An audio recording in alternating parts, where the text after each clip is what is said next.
I had an opportunity over the course. I had a 4-day weekend, so I had a lot of time on my hands. Other than, well, I was trying to catch up on some things around the house, which I'm sure that a lot of you do as well this time of year, getting ready for the change of seasons and things like that.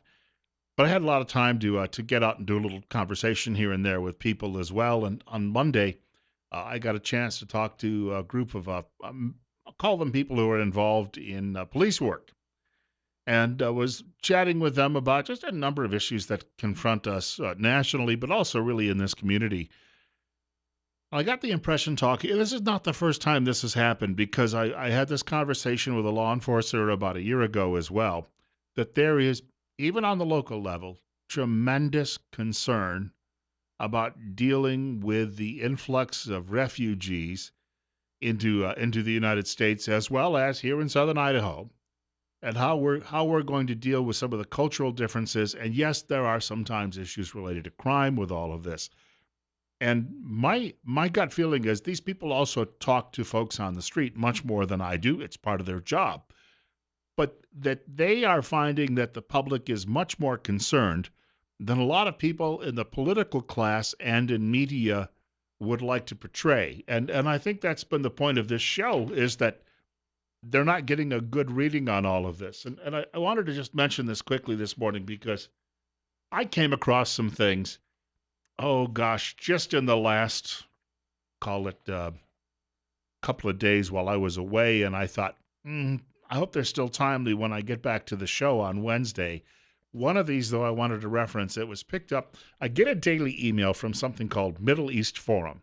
I highly recommend you sign up for this. This is an organization that was founded by a fellow named Daniel Pipes, whose family has a long history in international relations and diplomacy, and he is a scholar who really examines what's going on around the world when it comes to the rise of the Islamic nationalist movement or the Islamic, Islamofascism or jihad.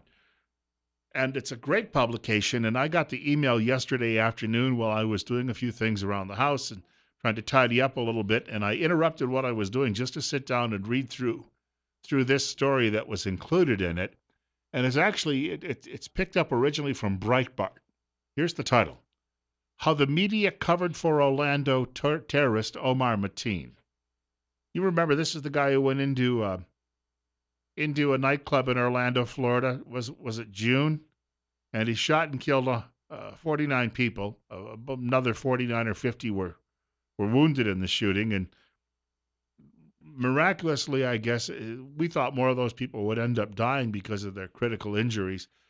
The medical people must be doing wonders in Florida to keep some of these people hanging on, and we hope that they're all on the mend now at this point. But I just highlighted 2.5 paragraphs of this, which I think share, uh, highlight the most important part of this story, and that is 17 pages of transcripts between the Orlando police and Omar Mateen, the dead Islamic terrorist who killed 49, have now been released.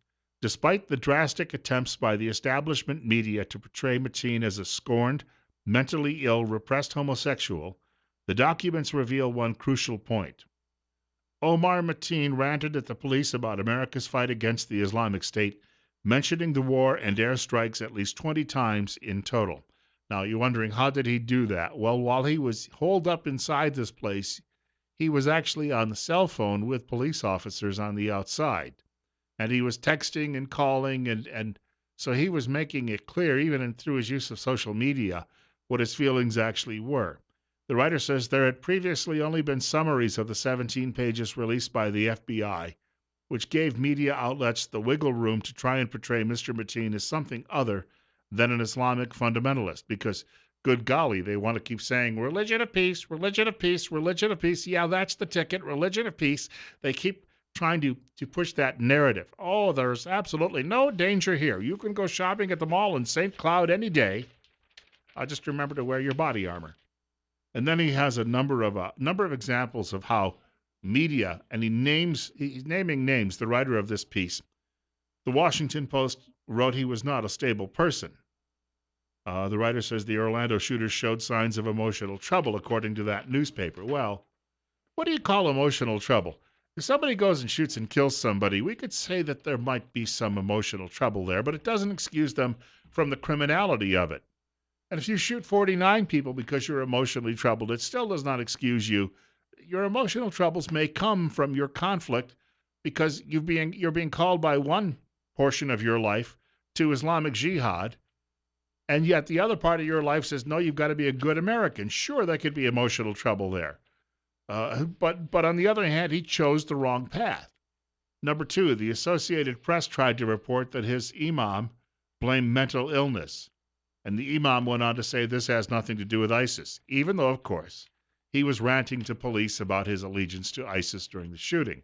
Number three, the BBC, that's the British Broadcasting Corporation, which is a highly politicized liberal organ out of England. Sadiq Mateen said his son became very angry after seeing two men kissing. Well, that's not unusual in the Islamic community at all, is it? I mean, even among many people, just regular Americans. I say regular not to impugn that Islam is not regular to America, but what the heck? We'll say regular Americans. We've got this. The Politico said it was gay revenge, not terrorism. Well, that's certainly not true. The Guardian, which is the old mouthpiece of the Communist Party in England, said the CIA has not found any link between the killer and ISIS. Well, just because he wasn't overtraining in the Middle East with these people doesn't mean he's not following them online. And when they say go out and kill the infidel, that he didn't follow up on that. So, again, it shows you the efforts being made about these perfidious people in media in this country to skew this story. There are dangers all around us. And the frightening part of this is the media is so concerned about telling you that Islam is the religion of peace and that Donald Trump is the enemy of the state or will be the enemy of our culture and destroy this country and put us in a nuclear war. All of these things they're telling you, it's not their job. But if there is a clear and present danger, they should be informing us about that. And the guy who goes in and screams, Allah Akbar, and then shoots and kills 49 people and leaves another 50 wounded, he might be the tip of the spear here. I mean, there could be many, many others just like him, and we are finding out, of course, that there are. There was a map I saw over the weekend that detailed in just the last few years 7,700, that would be for you liberals listening, in excess of 7,000 and almost 8,000, 7,700 encounters with Islamic jihadists in this country. Now, it wouldn't surprise you the vast majority of those happen in border states because a lot of these people are being smuggled across the Mexican border. You see, if you're coming from that part of the world, you might be able to portray yourself as Latino. Dark hair, perhaps a darker shade of skin. So you come across the border, but these people have been picked up in record numbers of amounts in Texas, Arizona, and California. Not so much New Mexico, but New Mexico's actual border with Mexico is rather short compared to some of these other states when you look at it by distance of mileage. On the other hand, out of those 7,700, there were like 34 of them that happened right here in Idaho. Hello? Are we not paying any attention to this? When we had the writer on from Breitbart a couple of weeks ago on the program, he detailed 3 cases here in Twin Falls alone just in the last several months. So 34 statewide shouldn't be any shock to us. And then this is a writer by the name of Ernie Audino writing at the Washington Times today. What to do when a narrative war fails. You know that panty waist who is the White House press secretary, Josh Earnest? He made that comment a couple of weeks ago that this was really a war of narratives when it comes to dealing with ISIS. This writer says this. It was not an eloquent narrative that Charles Martel employed at Tours, France, to repel the estimated 80,000 jihadists who were beheading, raping, crucifying, and enslaving their way into Western Europe in 732 AD. It was not a brilliant oratory that sunk the jihadi fleet at Lepanto in 1571 AD and in 1683 AD. It certainly wasn't an eminently logical argument that crushed in 2 days the nearly 300,000 jihadists who had for 2 months besieged Vienna as the last obstacle between them and their planned ultimate objective, Rome. Had these existential jihadi threats not been crushed on the battlefield, there would have been no time left and no one remaining in Europe who could have delivered any narrative at all. So Donald Trump had what you might call a poor performance the other night in the debate. And media says, remember, vote for our girl Hillary. Isn't she great? Yeah, she was so well prepared. Yeah, go vote for Hillary. We are still dealing with a candidate, the Democrat, running for the White House, who doesn't see this as a serious threat and would like to continue the 8-year apology tour that we've already been through or that we're currently just getting out of. That's a serious problem for this country. Donald Trump has a different solution for dealing with this. You kill the bad guys. Once they're in the ground, then you don't have many worries from them. Oh, but that will only encourage others. I don't know about that. You kill enough of them, they'll start to get the idea, and history shows that to be true. 917, Bill Colley with you this morning on Top Story on News Radio 1310, KLIX, and newsradio1310.com. I got to tell you right now, if we do not get a handle on this, we are likely going to be looking ahead to perhaps, I don't know, a new dark age descending over the Western world. And I don't know that any of us who've grown up in the lap of luxury, which has been the United States, really want anything to do with all of this. Speaking at Fox News with Bill O'Reilly last night, Charles Krauthammer was talking about Trump, and he points out that Trump not only dropped the ball, perhaps, during the course of the debate, but left a couple of time bombs there that could hurt him in the long run. I thought that at the end the needle did not move, meaning the needle of support for one candidate or the other. I think each established a position. He basically said she represents 30 years status quo. If you like the world the way it is, you vote for her. That's his position. Hers was, I prepared for the debate. I prepared for the presidency. I'm a pro. I'm there. He's an amateur. Each made that case. And because he's the challenger, and he stepped on the stage and he came out alive after 90 minutes, perhaps marginally he wins in a draw. But on the issue, so if the debate had just happened in a vacuum and ended, that would have been it. But it didn't. He left 2 time bombs. The one is the admission. It was an effective admission. He may deny it later. But he essentially sort of prided himself in having not paid taxes. And the guy is a billionaire. And I think that could be a real issue. And the second was the Alicia Machado. The fact that he went after her gratuitously this morning, he didn't have to. He kept that issue alive. This was the beauty contestant. The beauty contestant. I don't think that's going to have legs, but I think the other one will. That's Bill O'Reilly, of course, closing out that conversation. He respects Dr. Krauthammer to the point that Krauthammer is one of the few people he doesn't cut off and then, take over and do all of the talking. 20 minutes after 9 o'clock, Bill Colley with you. We've got a short break. Look, your phone calls will be coming up in just a few minutes. Right now, it's 50. We're on our way to 80 before the day is over with. This is News Radio 1310, KLIX, and newsradio1310.com. Also want to mention before we close the program, media has failed to tell you about another story. We've been hearing that Americans' income jumped dramatically last year. Well, wait until you hear why that happened. It's all an accounting trick, but mainstream media will not tell you. That's on the way before we wrap up the show today. While I was away for a couple of days, I was trying to do some carpentry work at home, which I haven't done in a very long time. And I needed better lighting. I suffer from poor eyesight, and it can make sometimes doing this sort of stuff difficult. And yet I don't have a problem generally with hearing. On the other hand, if you've got hearing issues, I've been recommending that you get in touch with Dr. Christine Pickup, a doctor of audiology at Mount Harrison Audiology in Rupert. Did you know that your hearing health and your brain health are very much connected? At Mount Harrison Audiology, the doctor has been studying the research on cognitive health and hearing. The most recent findings prove that when hearing loss is addressed with hearing aids, the effects of cognitive decline are greatly diminished. Hearing is critical for your communication, for connection to others, and for your overall well-being. Now's the time to improve your hearing. You can call Mount Harrison Audiology. The telephone number, 312-0957. We should also point out modern hearing aids, let me get that straight. I think I've got a syllable in the wrong place there, really aren't very visible at all. Most people would never even know that you were wearing them. 24 minutes after 9 o'clock, we have a caller with us. You're on the air on KLIX with Bill Colley. Go ahead. Bill, I'd like to try and make 2 quick points. One was your relationship to military. Might makes right, and people keep wanting to downgrade the military, but by having a strong military, you actually stop wars from happening. The proof is in the pudding. Why do bullies get away with what they do? Because the other people won't do anything because they think that they're mightier than they are. The other one is taxes with Trump. There's direct taxing and indirect taxing, and what I have a problem with all the liberals I talk to is they say businesses don't pay any taxes or anything else. How many employees does Trump have? Tens of thousands. Yeah. And they're all paying taxes too. And I thank you for the point.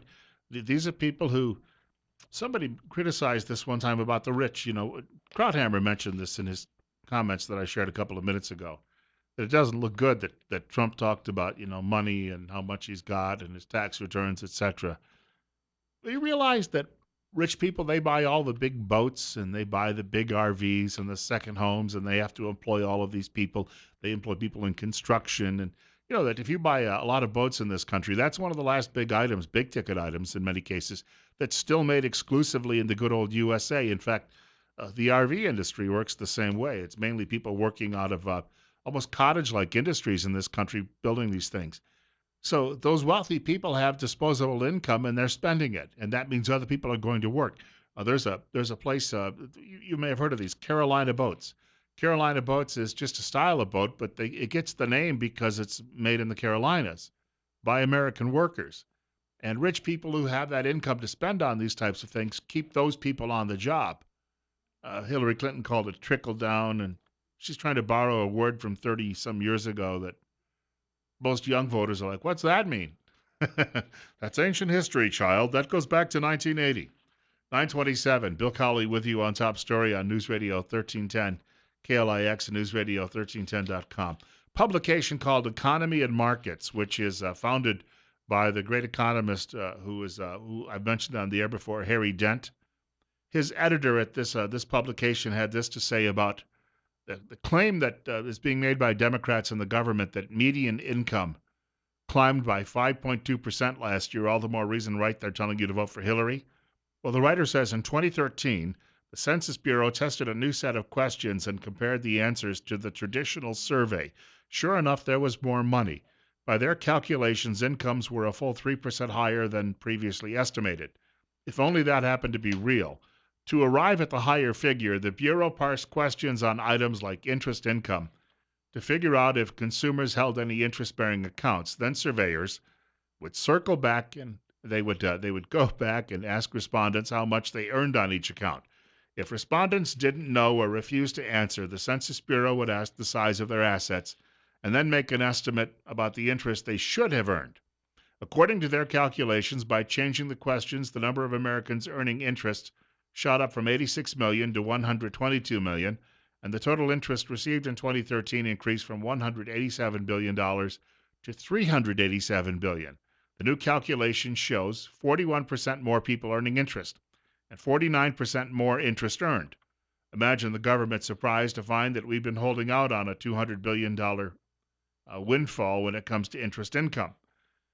The writer says, though I have a problem with how they're treating retirement accounts and what it means for future reports. Using the old methodology, in 2013, the Census Bureau reported that 1 million people received income from a retirement account, totaling $18 billion. With a new approach, these numbers jumped to $5.2 million and $60 billion, which is, by the way, a threefold increase and then some. All the funds, though, withdrawn aren't income. The survey counts as earnings all wages, salaries, and money from almost every source that isn't borrowed or insurance proceeds before paying taxes, contributing to pensions, paying your union dues. So the money workers earned before contributing to a retirement plan is counted as income in the year it was received. And then it's counted again in the year it's withdrawn from the retirement account. You see? We'll have the Census Bureau telling us that income is on the rise when it's really just savers withdrawing the funds they contributed. This is not how the Bureau treats other accounts. In other words, you earned the money 30 years ago and it got counted. Now when you're withdrawing it, they're counting it again all over as if it's the same money that you earned 30 years ago. Where's the mainstream media on this story? Nowhere to be found. 9:30, Bill Colley with you on Top Story. It's 51.